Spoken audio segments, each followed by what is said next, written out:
और फिर नए सिलेबस ने पाइथागोरस थ्योरम से कहा मैं तुम्हें खा जाऊंगा।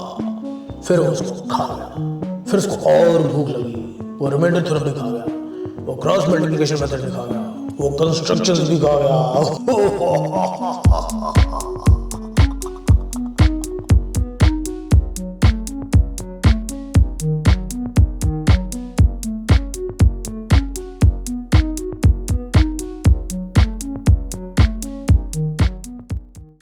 तो मजाक अपनी जगह, लेकिन on a very serious note, इस वीडियो को आप जितना जल्दी शेयर करेंगे, जितना ज़्यादा शेयर करेंगे, उतनी ज़्यादा प्रोबेबिलिटी है कि ये एनसीईआरटी के ऑफिशियल्स तक पहुंचेगा और वो जो इश्यूज मैं इस वीडियो में हाईलाइट करने वाला हूं वो उसको उतनी जल्दी फिक्स कर देंगे।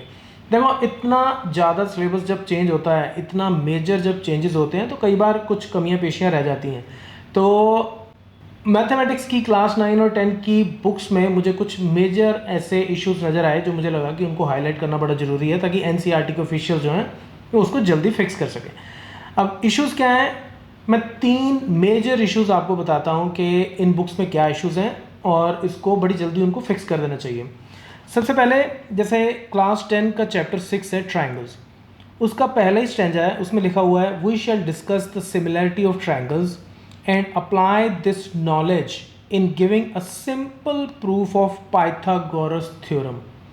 तो पाइथागोरस थ्योरम को प्रूव करने की बात हो रही है इस पर्टिकुलर चैप्टर में, लेकिन अनफॉर्चुनेटली इस स्टैंजा के बाद इस पूरे चैप्टर में पाइथागोरस थ्योरम वर्ड भी नहीं है। टॉपिक तो छोड़ ही दो, वर्ड भी नहीं आता इसके बाद। तो इसका मतलब प्रॉबेबली उनसे ये टॉपिक मिस हो गया है, या फिर may be Pythagoras theorem syllabus में नहीं रखनी थी। अगर नहीं रखनी तो फिर ये स्टैंजा में, ये जो पहले स्टैंजा में ये जो लाइन है, फिर इसको रिमूव करना पड़ेगा। लेकिन मुझे ये लगता है कि पाइथागोरस थ्योरम रखनी चाहिए, प्रॉबेबली ये टॉपिक स्किप हुआ है। ओके, इसी तरह से क्लास 9 चैप्टर 2 पॉलिनोमियल्स, उसका भी फर्स्ट ही स्टैंजा है, उसके अंदर एक लाइन है we shall also study the remainder theorem and factor theorem.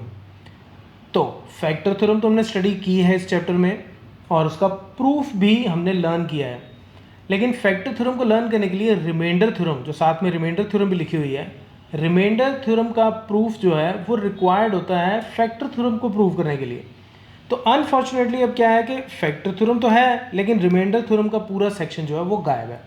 अब अगर आप पेज नंबर 32 पे जाएंगे तो वहाँ पे आपको फैक्टर थ्योरम का प्रूफ दिखेगा। उसकी पहली लाइन है by the remainder theorem, by the remainder theorem, और रिमाइंडर थ्योरम का आगे उसको यूज़ भी कर रखा है उन्होंने, लेकिन रिमाइंडर थ्योरम का पूरा सेक्शन गायब है। तो मुझे लगता है कि ये वापस से डालना चाहिए। ये मैं क्यों बोलता हूँ कि इसको वापस डालना चाहिए, इसमें एक और इशू है। इसी पेज पे, पेज नंबर 32 पे एक लाइन आपको दिखेगी जिसमें लिखा हुआ है let us now look at the situation of example 10 above, और इस लाइन के ऊपर सिर्फ 5 ही एग्जाम्पल्स हैं। तो पुरानी बुक में जो एग्जाम्पल नंबर 6, 7, 8, 9, 10 थी वो इस बुक में है ही नहीं, जो नया रिवाइज्ड एडिशन है, लेकिन यहाँ पे मेंशन्ड है एग्जाम्पल 10 अबव, और एग्जाम्पल 10 जिसकी ये बात कर रहा है ये नई बुक में है ही नहीं।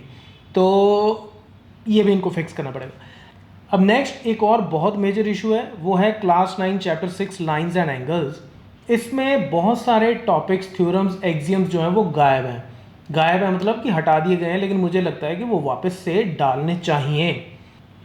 अब वो क्या इश्यूज है मैं आपको बताता हूँ। देखो, सबसे पहले पेज नंबर 74 पे थ्योरम नंबर 6.1 ये आपको मिलेगी, और पेज नंबर 78 पे मिलेगी थ्योरम 6.6, और बीच में 6.2, 6.3, 6.4, 6.5 है ही नहीं। तो नई बुक में थ्योरम 6.1 के बाद डायरेक्टली 6.6 मिल रही है। अब ऐसा नहीं है कि ये जो 4 थ्योरम्स इन्होंने रिमूव किए हैं वो रिमूव ही करनी चाहिए थी, मेरे हिसाब से वो वापस चाहिए। वो क्यों चाहिए वो मैं आपको बताता हूँ। और उसके अलावा 2 एक्सियम भी हटाए गए हैं, एक है एक्सियम 6.3 और एक है एक्सियम 6.4। देखो, एक्सियम 6.3 है कॉरस्पॉन्डिंग एंगल्स एक्सियम, और 4 जो है वो उसका कन्वर्स है। 6.4 जो है वो converse of corresponding angle axiom है। अब ये दोनों एक्सियम्स आगे यूज़ हो रहे हैं टॉपिक 6.5 को सॉल्व करने के लिए, एक्सप्लेन करने के लिए, और एग्जाम्पल 5 को सॉल्व करने के लिए। तो अगर आप कॉरस्पॉन्डिंग एंगल एक्सियम को यूज़ कर रहे हैं एग्जाम्पल्स को और क्वेश्चन को सॉल्व करने के लिए, तो उनको यहाँ पे रखना बहुत ज़रूरी है। तो ये एक्सियम वापस डालने चाहिए। इसी तरह से एग्जाम्पल 4 में अगर आप देखोगे तो वहाँ पे ऑल्टरनेट इंटीरियर एंगल्स, इसका रेफरेंस देके इस एग्जाम्पल को सॉल्व किया गया है, और ये पुरानी बुक में थ्योरम 6.3 था जो नई बुक में नहीं है।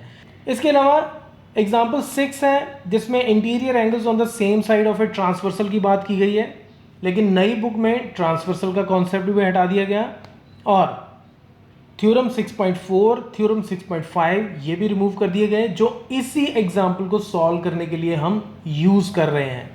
तो ये जो 4 थ्योरम्स और 2 एग्जाम हटाए गए हैं ये बहुत इंपॉर्टेंट है, क्योंकि ये सिर्फ क्लास 9 की ही ज्योमेट्री को सॉल्व करने में हम यूज़ नहीं करते, क्लास 10 में भी हम इनका बहुत ज़्यादा यूज़ करते हैं। तो इसलिए मुझे ये लगता है कि प्रॉबेबली ऐसा हो सकता है कि काफ़ी ज़्यादा सिलेबस जो है उसको रिवाइज करना था, तो मे बी ये कुछ ओपन इश्यूज़ रह गए हैं। तो एनसीईआरटी को मेरी ये रिक्वेस्ट है कि आप जल्दी से इन इश्यूज़ को एड्रेस करें और इनको फिक्स करें, क्योंकि मेरे हिसाब से ये सारे टॉपिक्स वापस से ऐड होने चाहिए। बाकी जैसा उनको ठीक लगे, क्योंकि हो सकता है कि वो बुक को किसी और तरह से मॉडिफाई कर लें कि अगर इनको हटाना ही है तो मे बी जिन एग्जाम्पल्स और क्वेश्चंस में इनके रेफरेंसेस आ रहे हैं उन एग्जाम्पल्स और क्वेश्चंस को हटा दिया जाए, तो दैट्स एन अदर सोल्यूशन, ठीक है। लेकिन फिर भी मुझे लगता है कि इनको होना चाहिए। अब आप सब स्टूडेंट से मेरी ये रिक्वेस्ट है कि इस वीडियो को जितना ज़्यादा जितनी जल्दी हो सकता है आप शेयर करें, ताकि एनसीईआरटी की टीम तक ये वीडियो जाए और इस तरह के बाकी इश्यूज़ भी वो देखें और फटाफट से फिक्स करें। मैंने पूरी बुक रिव्यू नहीं की, लेकिन जितनी मैंने की है उसमें मुझे काफ़ी इश्यूज़ नज़र आए, तो इसलिए मुझे लगा कि इस वीडियो को बना देना बहुत ज़रूरी है। So guys, thank you very much for watching this video. Please share it as soon as possible. Thank you. जय हिंद।